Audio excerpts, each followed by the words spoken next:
Muy bien, pues tal y como sabéis, la Iglesia lo conoce, aquellos que nos visitáis, quizá por primera vez no, estamos en una serie de predicaciones expositivas acerca del Sermón del Monte. Sí, empezamos hace, iba a decir unas semanas, pero creo que llevamos ya unos meses, no sé cuánto. Empezamos en Mateo 5, leyendo a partir del versículo 1. Hoy vamos a terminar una sección concreta del Sermón del Monte, así que vamos a leer desde el versículo 1 hasta los versículos que estaremos considerando en el día de hoy.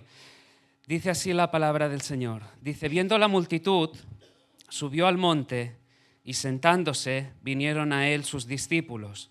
Y abriendo su boca les enseñaba diciendo, bienaventurados los pobres en espíritu, porque de ellos es el reino de los cielos. Bienaventurados los que lloran, porque ellos recibirán consolación. Bienaventurados los mansos, porque ellos recibirán la tierra por heredad. Bienaventurados los que tienen hambre y sed de justicia, porque ellos serán saciados. Bienaventurados los misericordiosos, porque ellos alcanzarán misericordia. Bienaventurados los de limpio corazón, porque ellos verán a Dios. Bienaventurados los pacificadores, porque ellos serán llamados hijos de Dios. Y ahora el texto que vamos a considerar en esta mañana. Bienaventurados los que padecen persecución por causa de la justicia, porque de ellos es el reino de los cielos. Bienaventurados sois cuando por mi causa os vituperen y os persigan y digan toda clase de mal contra vosotros mintiendo. Gozaos y alegraos, porque vuestro galardón es grande en los cielos, porque así persiguieron a los profetas que fueron antes de vosotros. Muy bien, como decía, continuamos con la serie de predicaciones sobre el Sermón del Monte. Iniciamos hace unas semanas una introducción sobre lo que veríamos a lo largo de esta serie y nos adentramos en lo que eran las bienaventuranzas. ¿Sí? Y hay algo que quisiera estar recalcando en primer lugar, algo que hemos estado viendo a lo largo de estos últimos mensajes y que es importante y más a la luz de lo que consideraremos hoy. En primer lugar, hay algo que hace único ese Sermón del Monte. Es el sermón de los sermones, la predicación de las predicaciones. ¿Sí? Pero hay algo que lo hace único, especial. ¿Qué es? ¿O quién es? Aquel que predica. El predicador, es el predicador en mayúsculas, es Jesús, la segunda persona de la Trinidad, el Verbo eterno, el Dios encarnado. Aquel que con su boca pronunció un mensaje que estaba revestido de autoridad, porque Él es Dios y porque tenía la autoridad de aquel que vivió una vida perfecta, sin mancha, sin pecado, obedeciendo al Padre de una manera gozosa, alegre, a la perfección. Y en segundo lugar, lo que estuvimos viendo es que en estas bienaventuranzas Jesús empieza por definir, describir cómo es el cristiano. ¿Cómo es el creyente? ¿Cómo es aquel que de verdad ha abrazado el Evangelio en su corazón? ¿Cómo es aquel que ha venido en arrepentimiento y fe? El principio que estamos viendo, ¿cuál es? Ser antes que hacer. La semana que viene hablaremos el inicio de la misión, ¿verdad? Ser sal, ser luz, es a lo que nos llama el Señor. Pero antes nos dice cómo es el creyente. Y las cualidades que hemos estado viendo, la pobreza en espíritu, la humildad, la sensibilidad, el lloro por el pecado, la mansedumbre, el hambre y sed de justicia, la misericordia, el carácter pacificador, esos son cualidades que espirituales. Alguien no nace con ese carácter que hemos estado viendo. Se necesita la obra milagrosa del Espíritu en el corazón. Ahora, ¿por qué os decía que es necesario que veamos estos dos puntos? Que quien habla es Dios, Jesús, y que Él nos define el carácter. Porque lo que es significativo es que nada más abrir la boca, nos dice el texto, Él empieza con una palabra muy significativa, que es bienaventurados. Bienaventurados. ¿Qué quiere decir esto? Felices, gozosos, satisfechos en todo el tiempo y en cualquier circunstancia. ¿Y por qué os digo que es necesario que recordemos esto teniendo en mente lo que veremos hoy? Porque hablará de la persecución. Y la persecución es algo que uno podría pensar, pero esto no me gusta, esto no es agradable. Esto no es algo que yo quiera buscar, que yo quiera esperar para mi vida. Pero Jesús dice, bienaventurado. Bienaventurado tú, si por mi causa padeces persecución.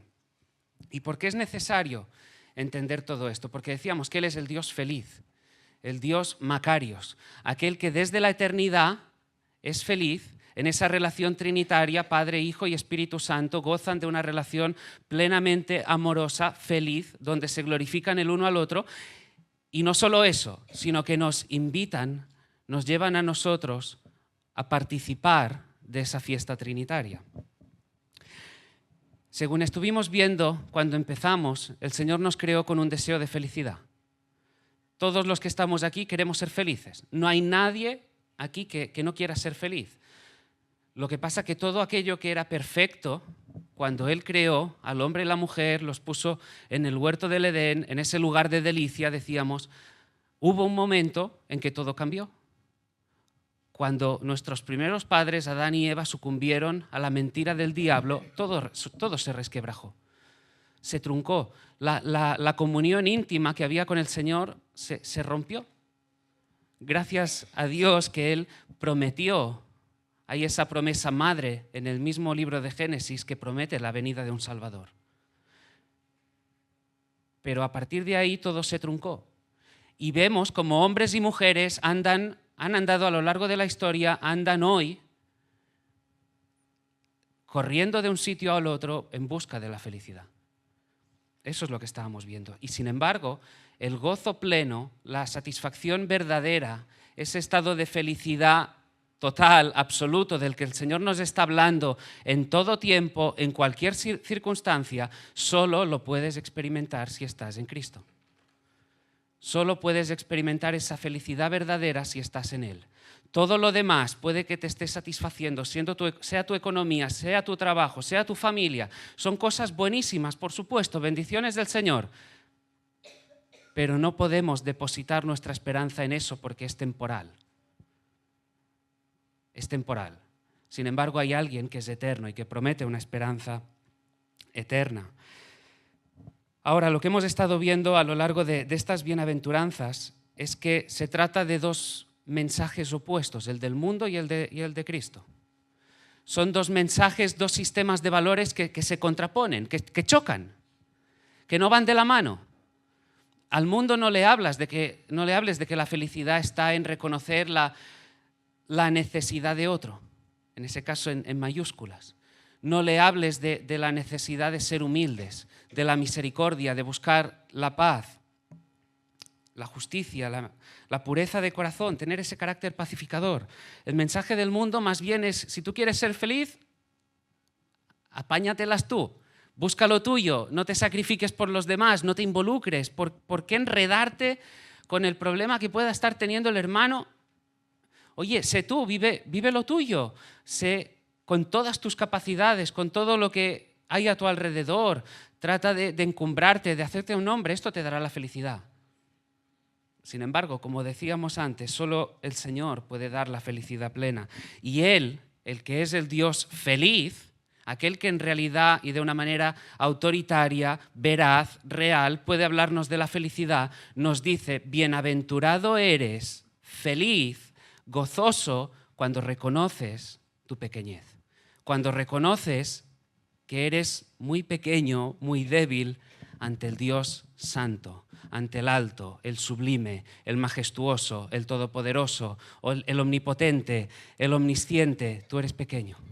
Bienaventurado eres cuando reconoces tu bancarrota, que no eres ni mereces nadie y que le necesitas a Él, que necesitas al Señor, que necesitas a un Salvador. Bienaventurado eres cuando reconoces ese pecado, cuando reconoces la fealdad, cuando quieres crecer a imagen de Él, siendo misericordioso, pacificador, con un corazón puro, con hambre y sed de justicia, bienaventurado, feliz eres. Ahora, todo eso, como decíamos, son cosas que únicamente cuando el Señor obra en el corazón, uno puede anhelar.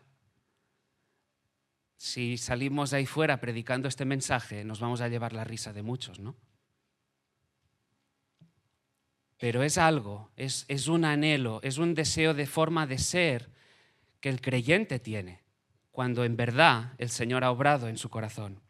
Y Jesús culmina la parte inicial de este sermón donde describe el creyente con una bienaventuranza última, que como las demás, como decía, se contrapone al sistema de valores del mundo, lo que el mundo quisiera para su vida. Una bienaventuranza, fijaros bien, distinta a las demás. ¿Por qué? Porque las demás eran afirmaciones cortas, ¿no? Bienaventurados los pobres de espíritu, porque de ellos es el reino. Bienaventurados los que lloran, porque recibirán consolación. Y así va diciendo hasta que llegamos a esos versículos 10 y 12, donde Él nos habla de la bienaventuranza que experimentan aquellos que padecen persecución. Veremos por qué motivos, pero bienaventurados los que padecen persecución. Y a lo largo de estos 2 versículos va describiendo, va desgranando, va explicando el Señor a qué se está refiriendo. ¿Qué es lo que nos dirá Jesús cuando ahí dice bienaventurados los que padecen persecución por causa de la justicia? Lo que iremos viendo es bienaventurados aquellos, felices, gozosos, satisfechos, aquellos que son como he venido describiendo.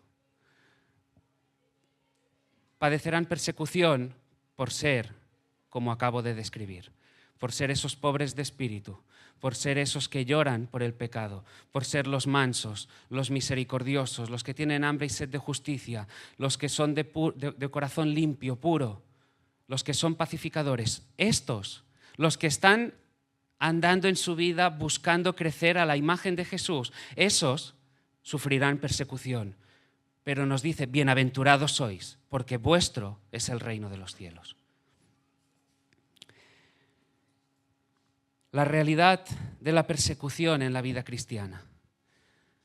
La persecución en la vida cristiana es algo real, es algo que está en las Escrituras, es algo que vemos a lo largo de la historia de la Iglesia. Lo vemos en el Antiguo Testamento, en el Nuevo Testamento y en la vida de muchos hermanos en la fe. Y cualquiera que venga a predicar un evangelio que no contemple la persecución, el sufrimiento, hermanos, alejaos de él. Porque la vida cristiana conlleva persecución, conlleva sufrimiento. Pablo escribió a Timoteo, 2 de Timoteo 3:12, todos los que quieren vivir piadosamente en Cristo padecerán persecución. Todos los que quieran vivir piadosamente en Cristo padecerán persecución. Es una afirmación, no hay mira, puede que padezcas persecución, puede que lo pases algo mal. No. Si tú quieres vivir piadosamente, si tú quieres bajo ese reinado de Jesús en tu vida, si tú quieres seguir su voluntad, si tú quieres seguir sus pisadas, si tú yo soy el discípulo, Él es el maestro, su palabra es autoridad para mí, vas a sufrir persecución. Claro, si tú vas a la tuya, si tú te amoldas a los parámetros del mundo, si tú prefieres no tener problemas, si tú te mueves guiado por el temor al hombre y no el temor a Dios, claro, no padecerás persecución. De ahí que sea un mensaje también, el de hoy, que nos invita a reflexionar, a meditar cómo estamos, dónde estamos. Así que es una realidad y como decía, hay 2 reinos encontrados. Las Escrituras lo muestran claramente. Hay 2 reinos encontrados. Uno representado por Cristo y el otro representado por Satanás. El reino de la luz y el reino de las tinieblas. El reino de la verdad, el reino de la mentira. Y hay un choque inevitable cuando se encuentran. No hay comunión, no hay unir de la mano, sino que hay un choque, como iremos viendo a lo largo del mensaje. Y Cristo dice a los suyos, la persecución forma parte de la vida cristiana. Pero tras estas palabras que uno podría decir, la persecución es que... Y cogerse de miedo y dejarse llevar por el miedo, hay un consuelo detrás de esas palabras. Uno pensaría, a ver, ¿cómo que hay un consuelo?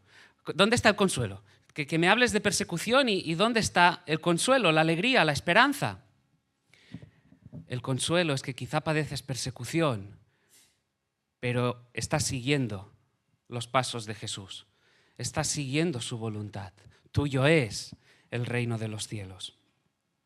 Fijaros, el autor de Hebreos en el capítulo 11, dejando registro de aquellos que habían alcanzado buen testimonio delante del Señor, no es para menos, es una expresión que se repite en 2 ocasiones en ese capítulo 11, que alcanzaron buen testimonio.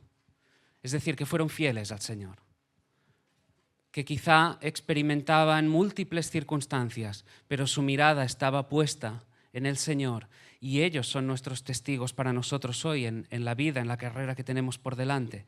De estos nos dice en el versículo 36 al 38, fijaros, dice: otros experimentaron vituperios, azotes, y a más de esto, prisiones y cárceles. Fueron apedreados, aserrados, puestos a prueba, muertos a filo de espada, anduvieron de acá para allá cubiertos de pieles de ovejas y de cabras, pobres, angustiados, maltratados, de los cuales el mundo no era digno, errando por los desiertos, por los montes, por las cuevas y por las cavernas de la tierra. Estos alcanzaron buen testimonio, porque fueron fieles. También vemos el testimonio de Pablo cuando escribió a la iglesia de Corinto, en 1 Corintios 4, versículos del 11 al 13. Hasta esta hora padecemos hambre, tenemos sed, estamos desnudos, abofeteados, no tenemos morada fija. Nos fatigamos trabajando con nuestras propias manos. Fijaros cómo sigue. Nos maldicen y bendecimos. Padecemos persecución y la soportamos. Nos difaman y rogamos. Hemos venido a ser hasta ahora como la escoria del mundo, el desecho de todos. Azotados, perseguidos, blasfemados, ninguneados. Ese es el testimonio que encontramos de los hermanos en la fe que buscaban andar como el Señor quería, reconociendo a Él como su Señor, el Señor de su corazón. La gloria de Dios estaba por encima de cualquier cosa. Estaba por encima de cualquier circunstancia. Lo tenían claro. Era una verdad anclada en su corazón. Y ahí miraban. Y por eso, como iremos viendo, experimentaban esa felicidad verdadera. Así que hemos visto, el Señor Jesús promete una felicidad a aquellos que son perseguidos. Ahora veremos por qué motivos. Que la persecución es una realidad. Ahora la siguiente pregunta es: ¿quiénes son los bienaventurados? ¿Quiénes son esos felices que padecen persecución? Hay muchos que sufren persecución también hoy en día, pero por otros motivos. Hay quienes sufren persecución, tribulación, angustia, problemas, sufrimientos, pero a causa de su torpeza, de su imprudencia. No es que estén sufriendo una tribulación, una persecución por buscar la voluntad del Señor, por defender el buen nombre del Señor, sino porque, hablando claro, metieron la pata. Metieron la pata. Fueron imprudentes. Quizá están pagando hoy las consecuencias de su pecado. Están pagando las consecuencias de su negligencia, de su error. Esa no es la persecución de la que Cristo está hablando. No está identificando a aquellos que se sienten perseguidos porque parece que el universo se ha confabulado contra ellos y se sienten señalados porque han metido la pata. No está hablando de aquellos a quienes a veces hay que ir y decir: hermano, te has equivocado. Ahí no lo has hecho bien. Y por amor, en misericordia, con verdad, vengo a corregirte. Este no es el perseguido, aquel que es señalado en este sentido. ¿De quiénes está hablando Jesús? De los que sufren persecución por causa de la justicia. Es decir, de aquellos que sufren persecución por causa de querer seguir creciendo a la imagen de Jesús. De aquellos que tienen hambre y sed de justicia, de los que quieren seguir creciendo en santidad, que quieren alcanzar, por así decirlo, una rectitud moral a la imagen de Jesús. De esos está hablando. De aquellos que la gloria del Señor, como decía, está por encima de cualquier cosa. Es lo que guía sus decisiones. Pero claro, para eso, voy insistiendo, es necesario que el Espíritu obre en el corazón. Porque si el Espíritu no ha obrado en el corazón de la persona, no le hables de crecer a imagen de Jesús. No le hables a alguien de crecer, ¿sí?, con un carácter semejante al del Hijo. En la carta de Pablo a los Filipenses, una carta que se ha dicho por algunos que es la más alegre de las que escribió el apóstol, Pablo les exhortó en virtud de la obra de Cristo en ellos y por causa de la unión que tenían en Él, fijaros, a hacer todo sin murmuraciones, sin contiendas, para ser irreprensibles, sencillos, hijos de Dios sin mancha. Pero mirad cómo continúa. En medio de una generación maligna y perversa, en medio de la cual resplandecéis como luminares en el mundo. Les está diciendo, haced todo sin murmuración. Tenéis que crecer a imagen de Jesús. Y les dice, tenéis que ser, en la medida que habéis sido hechos esos recipientes de su gracia, luminares en el mundo. Estáis en medio de una generación que es maligna, que es perversa, corrompida, torcida por causa del pecado original. En medio de esta sociedad tenéis que ser luminares. Y ahí empezará el llamado, la misión que veremos también la semana que viene. Pero en medio de esta sociedad, en medio de esta generación, tenéis que brillar, luminares. Ahora, cuando la luz que Dios ha puesto en nosotros, en ti, en mí, brilla y expone en cierta forma el pecado de aquel que está al lado, expone el pecado de aquel con quien estemos ahí fuera, eso molesta. Expone. Cuando el pecado de otro es expuesto, este se siente violentado.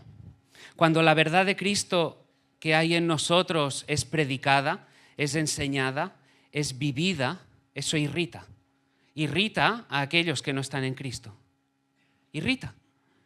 Cuando la responsabilidad de ser sal, de ser luz en medio de esta generación, cuando la responsabilidad de ser esos luminares en medio de una generación torcida es tomada en serio, eso molesta. Molesta. Es una realidad. Cuando el cristiano, por amor al Señor, por amor a la voluntad del Señor, por dignificar, defender su nombre, levanta la voz en contra de cualquier movimiento que sea que se levante hoy, irrita, molesta y trae persecución. No es para valerme de ejemplos fáciles, pero todos tenemos en mente. Es un tema que hemos ido tratando continuamente en estudios, en predicaciones. Cuando el creyente se levanta y dice, le digo no al aborto, eso genera molestia al mundo. Cuando el cristiano se levanta y dice, no nos corresponde a nosotros violentar, atacar, matar una vida, eso trae molestia. Irrita. Claro, si uno dice, no, yo por mis convicciones diría no al aborto, no lo haría, pero me quedo calladito, eso no traerá persecución. Pero cuando uno se levanta y públicamente dice no, deberíamos decir no al aborto, eso trae molestia, eso irrita. Defender el diseño de Dios, ahora que lo hemos estado viendo también los últimos años, meses, en lo tocante a la masculinidad, la feminidad, sin que estemos diciendo ni mucho menos que haya distinción en cuanto a valor, dignidad. No, somos iguales en valor, dignidad, pero creemos y defendemos el diseño de Dios para masculinidad y feminidad. Claro, esto se opone claramente al feminismo chillón que hay hoy en las plazas. Se opone claramente a eso. Y cuando uno sube y levanta su voz defendiendo el diseño de Dios en esa área, irrita. ¿O qué decir en cuanto al matrimonio? ¿Qué decir en cuanto al diseño de Dios en cuanto al matrimonio? Claro, y ahí está la clave, diseño de Dios. El matrimonio no es un constructo, una idea social. El matrimonio es una institución divina que surge del corazón del cielo, que surge del corazón de Dios. Y es Él, por más formas de matrimonio que se puedan legalizar, que dice cuál es su diseño en el matrimonio, hombre y mujer, nacidos como tales, autopercibiéndose como tales. Eso es lo que defendemos, eso es lo que defendemos aquí. Quizá irritará, pero en eso creemos que dignifica el nombre del Señor. Levantar la voz en nombre, en defensa de su diseño perfecto. Por no hablar también de todo aquello que distorsiona la sexualidad. Hoy el mundo dice, sexo libre. Con quien sea, oye, bájate la aplicación, la que sea, que te dirá, sé que las mujeres lo estuvisteis viendo en el Congreso de Mujeres, bájate la aplicación y te dirá cuál es el chico, la chica que potencialmente puede ser más compatible contigo y oye, y adelante. Y uno dice no. La sexualidad también obedece al diseño de Dios. Y hablamos claramente en cuanto a la fornicación. Hablamos claramente en cuanto al adulterio y todo aquello que distorsiona la sexualidad como la pornografía. Queremos hablar claramente acerca de todo eso. Son cuestiones que apuntan al diseño de Dios, al buen nombre del Señor. Y claro, cuando todo esto es predicado, enseñado, vivido, irrita, molesta. ¿Y cuál es el efecto? La persecución. Pero insisto, el Señor dice, bienaventurados. Bienaventurados, esa es la esperanza que tenemos. Molesta señalar el pecado. Molesta cuando se señala el pecado. ¿Por qué fue decapitado Juan el Bautista? ¿Por qué le cortaron la cabeza? Porque al rey le dijo, no te es lícito tener la mujer de tu hermano. Señalar el pecado trae irritación. La gente se molesta. Dentro y aún fuera de la iglesia, dentro de la iglesia aún a veces, o fuera, por supuesto. Pero estamos llamados a denunciar el pecado. Estamos llamados a hablar de aquel que es santo. Estamos llamados a predicar el Evangelio que nos dice que estábamos total y completamente corrompidos por causa del pecado, que merecíamos la muerte, que no podíamos hacer absolutamente nada y que el Padre envió al Hijo, aquel que compartía su gloria, a que se entregara en la cruz del Calvario para soportar el castigo que nuestros pecados merecían, para soportar la ira del Padre.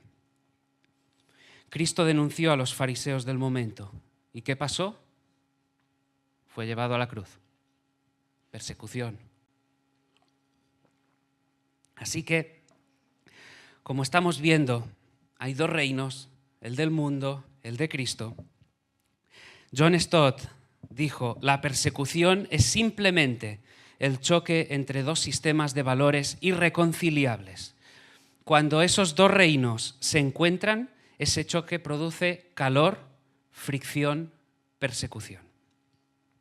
Ahora, fijaros la gracia, como decía, la misericordia, el consuelo que trae el Señor, porque Él nos dice, sufrirás persecución por causa de la justicia.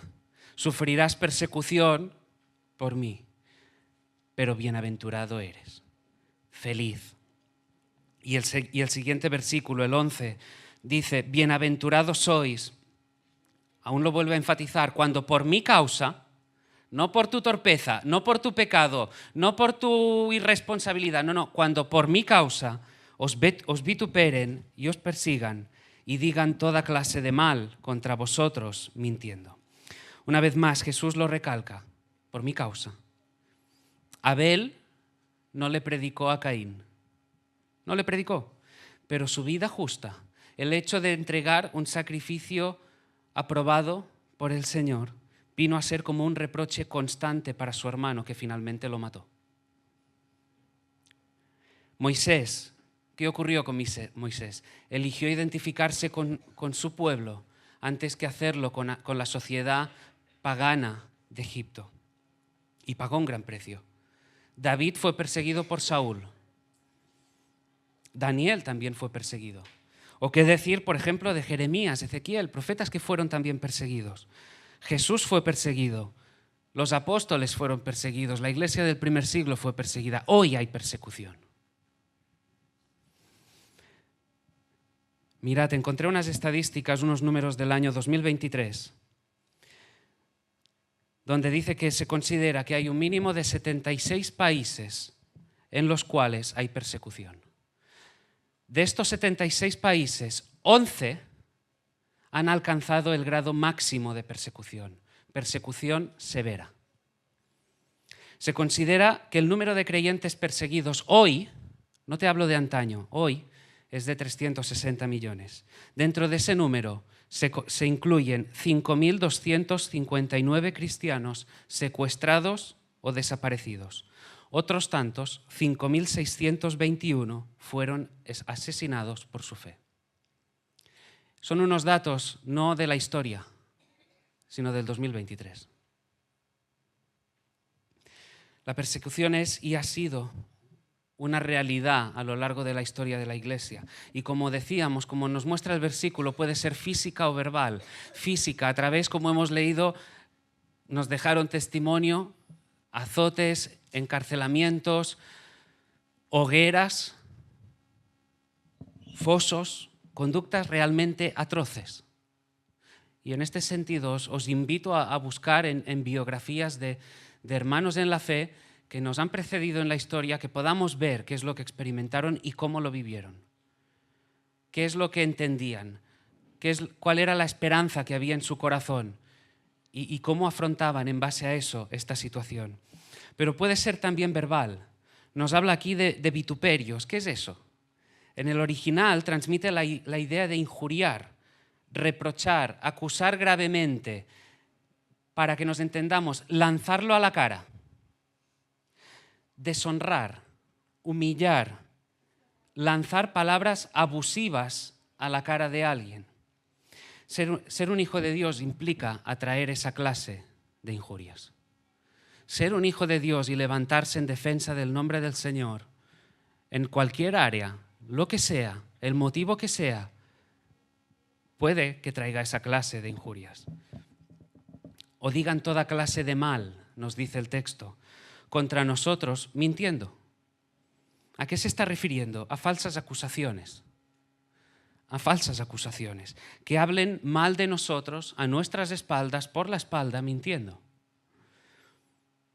Vituperios, como decíamos, son palabras que deshonran, que humillan, injurias, pero toda clase de mal se refiere a esas palabras arbitrarias que se dicen en contra de nosotros falsamente a nuestras espaldas. La calumnia, la acusación falsa dicha por detrás, por la espalda, con el ánimo de causar daño, es una persecución, claro.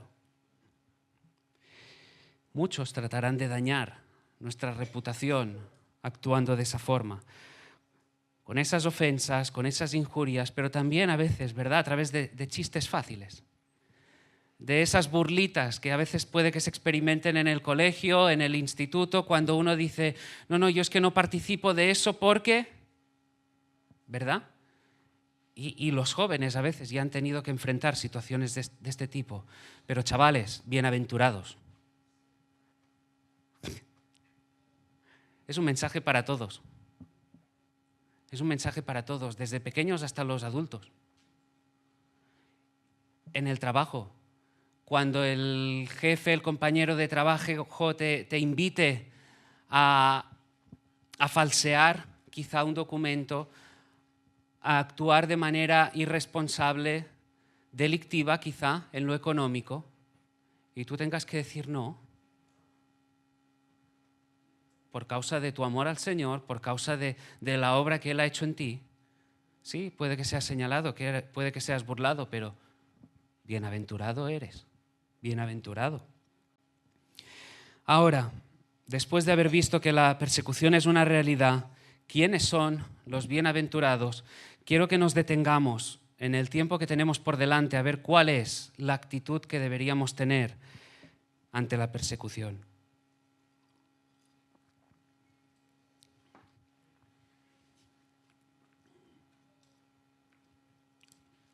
Y si podemos buscar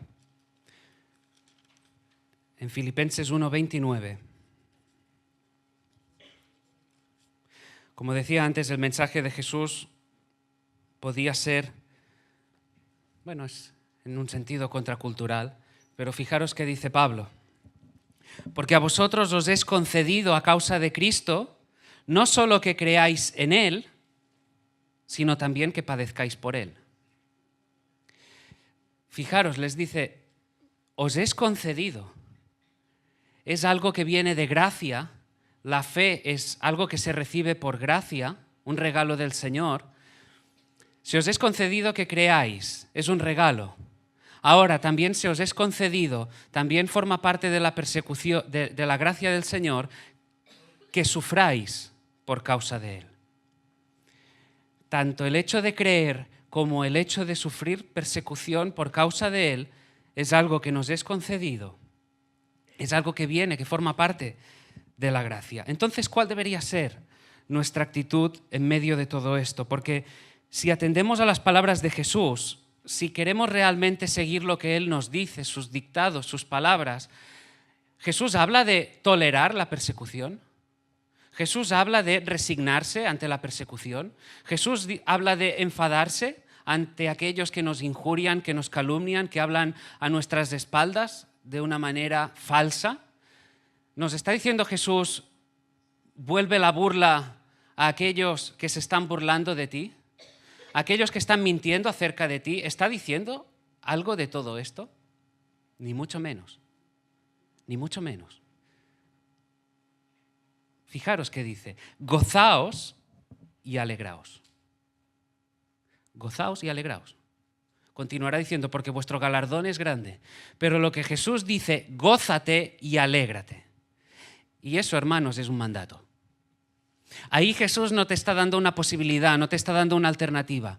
No te está diciendo, oye, cuando seas injuriado, cuando seas perseguido, mira, tienes varias alternativas. Una de ellas es que te goces. Una es que te alegres. No, Jesús nos está dando un mandato. Está diciendo, gózate, alégrate. Y es un mandato que viene directo, recordemos lo que decíamos al principio, de aquel que decimos que es Dios.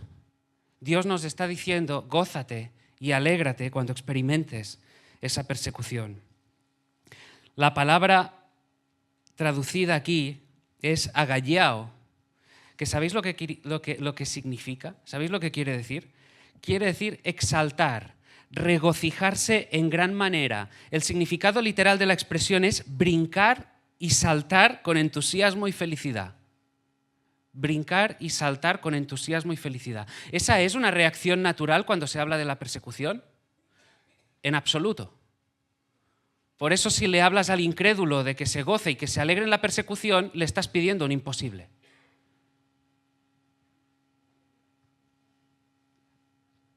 Porque no ha creído.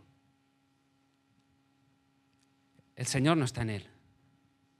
Le estás pidiendo un imposible. Los que se pueden gozar, los que se pueden alegrar, ¿quiénes son? Son aquellos que saben que su corazón ha sido transformado.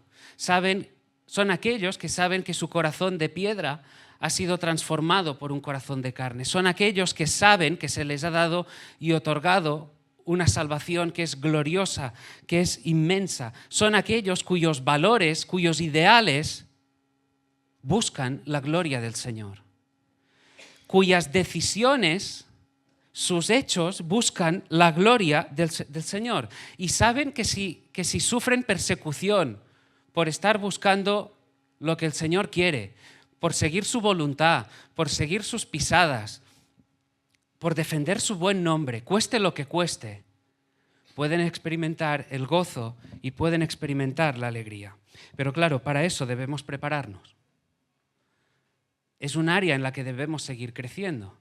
Y fijaros cómo, miremos la vida de los apóstoles. Si acudimos al libro de los Hechos, encontramos ahí varias enseñanzas, consideraremos tan solo una. Ellos predicaban la palabra. ¿Y qué ocurría? Encarcelados. ¿Sí? Y volvían a la plaza. Un ángel los liberaba de la cárcel y volvían a la plaza. ¿Y qué hacían? Se iban amedrentados a sus hogares para estar cómodos y decían, uy, mira lo que nos ocurrió, que fuimos encarcelados. No, volvían a predicar. Siguiente pregunta, ¿cambiaban el tono de su mensaje? ¿Cambiaban el contenido de su mensaje? Tampoco. Predicaban la verdad. No iban a la plaza de nuevo a regalar los oídos de sus oyentes.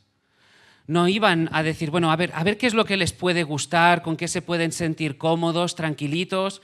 No. En Hechos 5, versículos 29 al 33 leemos, es necesario obedecer a Dios antes que a los hombres.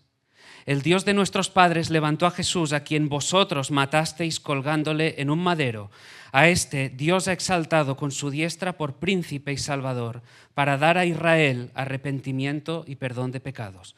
Y nosotros somos testigos. Sigue diciendo más adelante, también el Espíritu Santo, el cual ha dado Dios a todos los que le obedecen.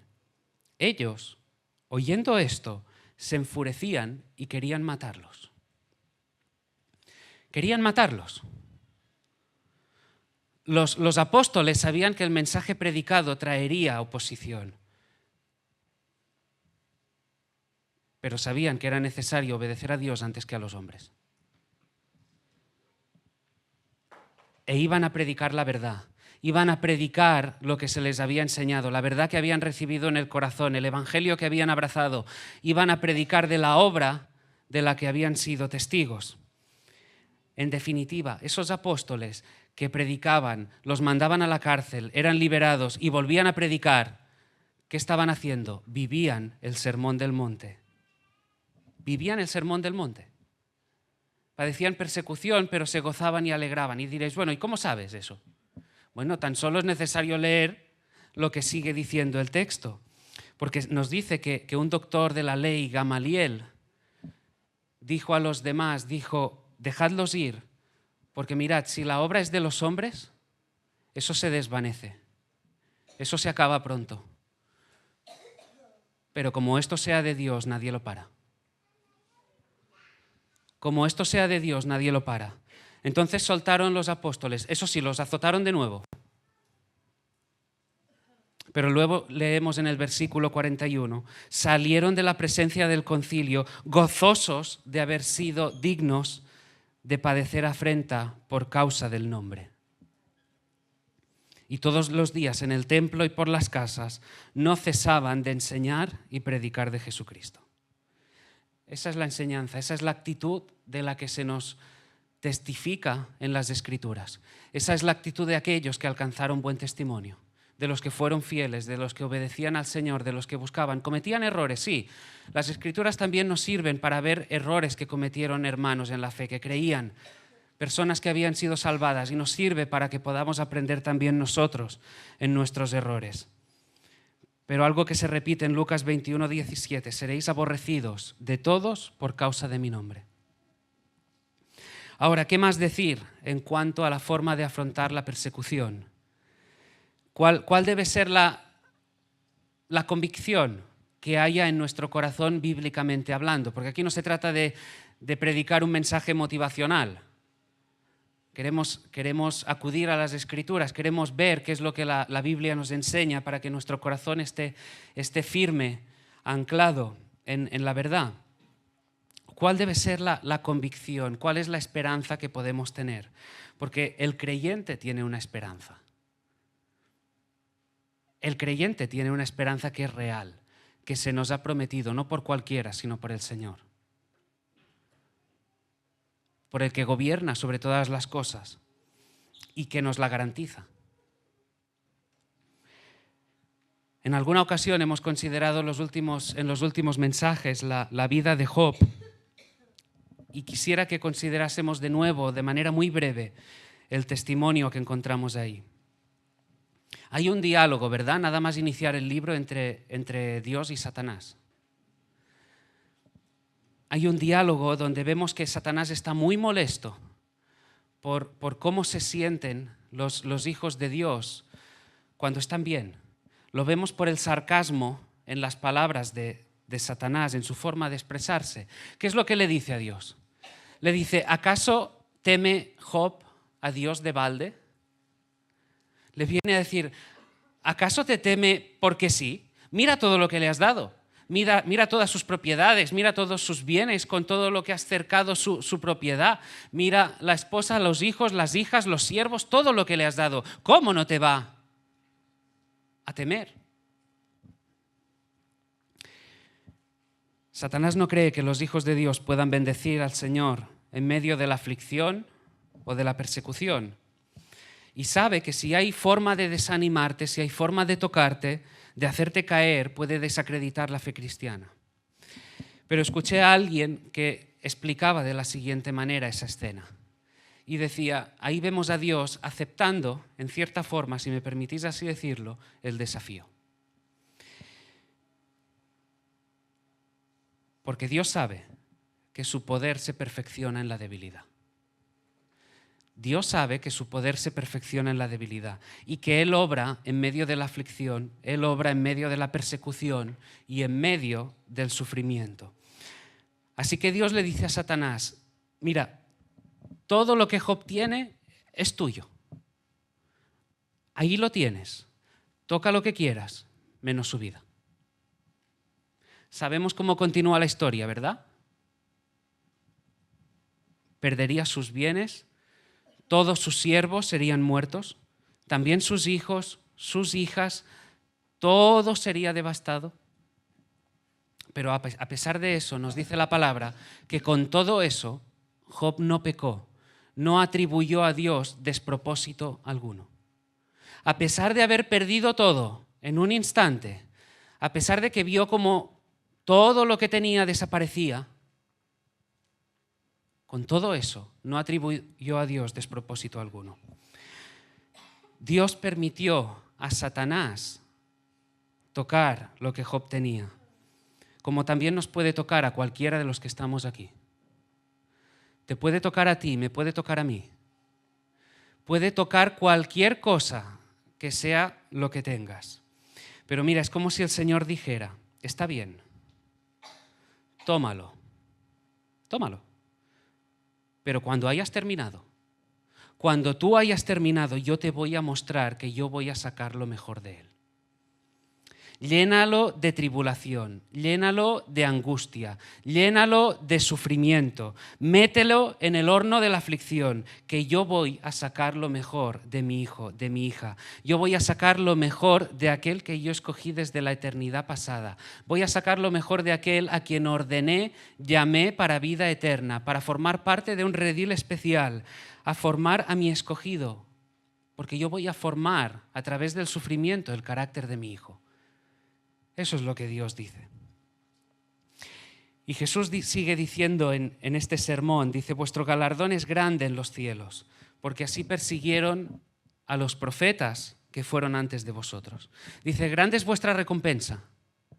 Ahora, si Dios dice, con lo grande que es Él, si Él dice que la recompensa es grande, tiene que ser grande. Y hay uno como que se queda pequeño, ¿no? A la hora de imaginar la grandeza de la bendición, de la promesa que Él nos da. Pero nos dice, bendecidos. Así persiguieron a los profetas. Y uno dice, bueno, ya, permitidme, ¿y a mí qué? ¿No? Uno podría pensar, ¿y a mí qué lo que sufrieran los profetas? ¿Pero yo? No, pero míralo así. Está diciendo, como ellos, mis siervos, mis hijos, mis llamados, los escogidos por mí, tú también eres. Lo que ellos están disfrutando ahora, tú lo disfrutarás. Es una promesa que yo te doy. Formas parte de mis escogidos. Como lo formaron ellos, tú también formas parte de ellos. ¿Y cuál es el galardón? Lo cantábamos esta mañana. Verle a Él cara a cara. Alabarle por la eternidad de una manera gloriosa. Que nuestros cuerpos mismos sean transformados. Que se acabe el llanto, que se acabe el dolor, la persecución, los temores de guerras, que todo sea hecho nuevo, que toda lágrima se seque. Felicidad plena, verdadera también por la eternidad, gozo, alegría prometidos. Eso es lo que el Señor nos promete. Ahora todo cristiano quiere seguir creciendo, ¿verdad? A la altura de lo que hemos estado viendo a lo largo de estas semanas. Pero ese carácter solo se forma, como decía antes, en el calor de la aflicción, cuando te meten en el horno de la prueba. Ahí el carácter se va puliendo, porque hay cosas de nuestro carácter que sobran. Tú y yo lo sabemos. Tú y yo sabemos qué hay de nuestro carácter que debe ser desechado, que molesta, que no se asemeja a la imagen de Jesús. Tú y yo lo sabes y lo sabemos perfectamente. Y quizá eso que tanto molesta solo será sacado si pasas por la prueba, por el sufrimiento. Y Dios usa la tribulación, la persecución para limpiarnos de todas las asperezas. En Romanos 8:18 dice, pues tengo por cierto, es una verdad asimilada, que las aflicciones del tiempo presente no son comparables con la gloria venidera que ha de manifestarse. Lo tengo por cierto, dice, no son comparables. La gloria de este mundo no es la que debemos buscar. Es temporal, es pasajera, se desvanece, lo que hoy es, mañana deja de ser. Pero la gloria que nos espera, la gloria que nos ha sido prometida es real, cierta, veraz. La disfrutaremos. Es de Dios. Es de Dios. Y como es de Él y prometida por Él, es cierta. Y no es digno de ser comparado. El Salmo 66:10 dice, porque tú nos probaste, oh Dios, nos ensayaste como se afina la plata. El salmista pasaría por la tribulación, por la prueba, por la aflicción, el sufrimiento. Dice, tú nos probaste, nos ensayaste, afinaste. Mira, el salmista lo que pudo decir aquí, igual que lo decía él, lo podemos decir también tú y yo. Hace poco lo compartíamos en un grupo de hogar, decíamos, ¿cuántas veces no hemos mirado atrás y vemos una circunstancia y decimos, cuando estábamos ahí nos preguntábamos por qué o para qué? ¿Cuál era el motivo de aquella aflicción? ¿Qué sería lo que Dios estaba haciendo, permitiendo? ¿O de qué nos estaba librando? Y uno mira atrás y quizá con el tiempo, con los años, entiende lo que Dios estaba haciendo, cómo estaba tejiendo su obra en nosotros. Y ve en las circunstancias alrededor, pero el salmista también se miraba hacia sí, hacia adentro, a su corazón, su interior. Y podía ver quizá cuáles eran aquellas asperezas de su carácter que estaban siendo corregidas, limadas, sacadas de él por medio de la tribulación, de la angustia, como también lo podemos decir nosotros. Quizás estés luchando con el orgullo, el egoísmo, la vanagloria, lo que sea, y tenga que venir una prueba para que todo eso se quite. Quizás estés idolatrando, quizá hayas puesto una persona, una situación, un trabajo, una esperanza del mundo, una oferta del mundo en un lugar que no le corresponde y tus deseos, el orden de los afectos está desordenado. Y Dios permite que venga la prueba, que venga el sufrimiento para que todo eso se ordene. En medio de la aflicción debes ver que Dios está forjando en ti el carácter del Hijo. El Espíritu Santo está obrando también y el Hijo está intercediendo por ti a la diestra del Padre. ¿Qué quiero decir con todo esto? Que en medio de tu sufrimiento, de mi sufrimiento, debemos tener la certeza, cuidado que lo que vamos a decir ahora no es pequeño, que la Trinidad entera, Padre, Hijo y Espíritu Santo, están implicados en ti y en la formación en ti del carácter del Hijo. Es así, Padre, Hijo, Espíritu Santo.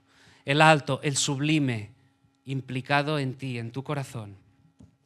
No podemos perder de vista desde un punto de vista bíblico, quiénes somos en Cristo, a qué nos está llamando, qué es lo que Él ha prometido. Si esto no fuera suficiente, quisiera leeros, entendí de leerlo. El texto es algo largo, pero nos llena, al creyente le llena de fuerza, de esperanza, ve anclado su corazón y como que todo lo demás puede ocupar su lugar, pero Dios está donde debe estar. Y como decía, es por medio del sufrimiento que surgen donde Dios tiene también un propósito. Y es en el sufrimiento donde a veces más podemos tratar con el corazón.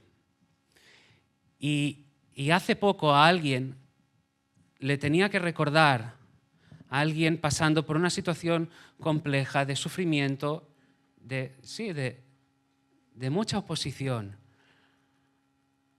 le dije 2 cosas, pidiéndole al Señor que me diera una palabra para esa persona.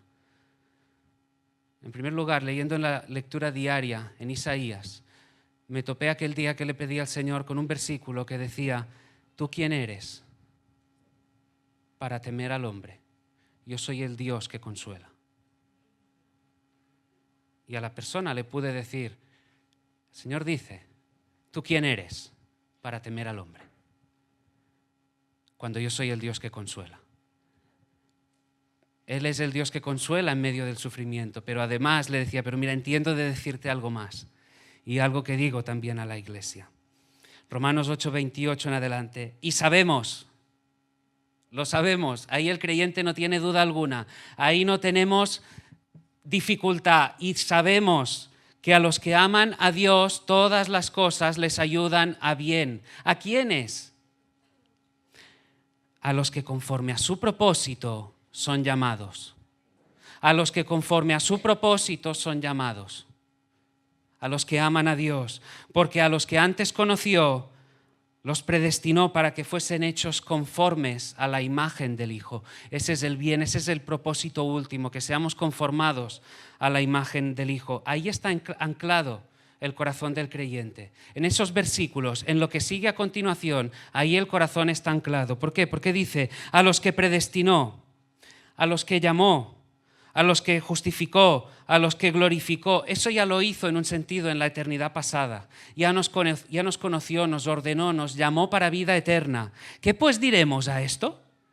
Si Dios es por nosotros, ¿quién contra nosotros? El que no escatimó ni a su propio Hijo, ¿cómo no nos dará también con Él todas las cosas? ¿Quién acusará a los escogidos? Dios es el que justifica. ¿Quién los condenará? Cristo es el que murió, el que también resucitó, el que además está a la diestra de Dios, el que también intercede por nosotros. ¿Quién nos separará del amor de Cristo? ¿Tribulación, angustia, persecución, hambre, desnudez, peligro, espada? Como está escrito, por causa de ti somos muertos todo el tiempo, contados como ovejas de matadero. Antes, en todas estas cosas, somos más que vencedores por medio de aquel que nos amó. Por lo cual estoy seguro de que ni la muerte, ni la vida, ni ángeles, ni principados, ni potestades, ni lo presente, ni lo porvenir, ni lo alto, ni lo profundo, ni ninguna otra cosa creada nos podrá separar del amor de Dios que es en Cristo Jesús, Señor nuestro. ¿Te das cuenta del compendio que hay aquí de verdades espirituales que nos afectan en cuanto a la salvación? ¿Cuál era nuestra naturaleza? ¿Qué es lo que el Señor nos ha regalado? ¿Cuál es el propósito de Él para nuestras vidas? ¿Cómo podemos vivir el sufrimiento, la persecución, la tribulación en medio de esta generación? ¿Hay algo que puedas temer? No. Gózate, alégrate. No perdamos de vista la perspectiva. El Padre va moldeando, pero tiene un modelo al que quiere asemejarnos. Tiene el modelo del Hijo. Y se nos ha concedido la gracia, el privilegio de creer en Él y de ser formados por Él. Yo te pregunto, ¿lo crees? Porque si vemos todo esto, si lo vivimos, si lo aguardamos en nuestro corazón, todo cambia.